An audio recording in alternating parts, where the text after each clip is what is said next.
I am not an Athenian or a Greek, but a citizen of the world. Diogenes. The only true wisdom is in knowing you know nothing. Socrates. It is the mark of an educated mind to be able to entertain a thought without accepting it. Aristotle. We are what we repeatedly do. Excellence, then, is not an act, but a habit. Will Durant. For the sake of historical truth, I must verify that only the Greeks, of all the adversaries who confronted us, fought with bold courage and highest disregard of death. Adolf Hitler.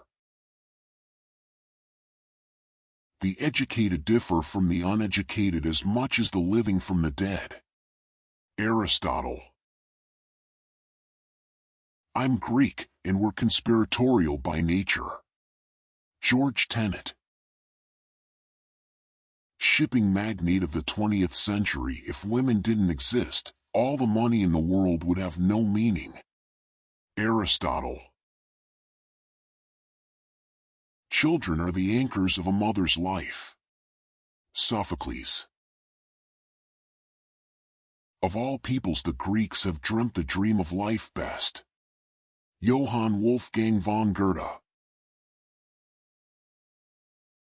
How can any educated person stay away from the Greeks?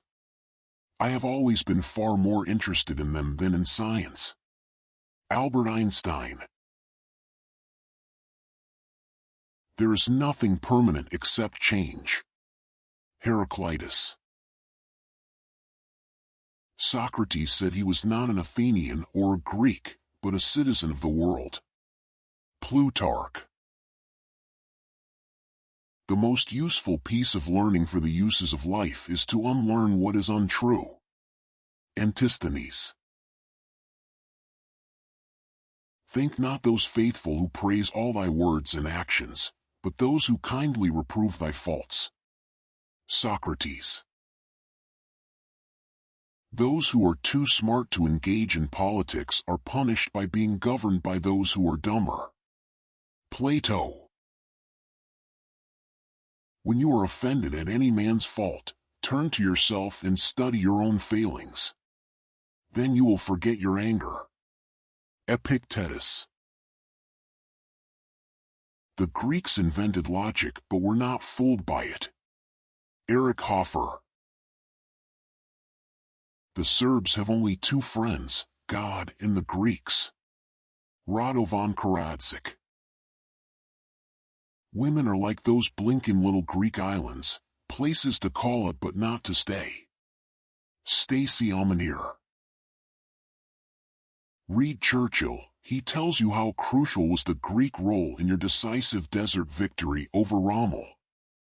Melina Mercouri. Greek is the morning land of languages, and has the freshness of early dew in it which will never exhale. Harriet Beecher Stowe. If you believe, as the Greeks did, that man is at the mercy of the gods, then you write tragedy. The end is inevitable from the beginning. But if you believe that man can solve his own problems and is at nobody's mercy, then you will probably write melodrama. Lillian Hellman. We Greeks believe that a man who takes no part in public affairs is not merely lazy, but good for nothing. Thucydides. A laudation in Greek is of marvelous efficacy on the title page of a book. Molière.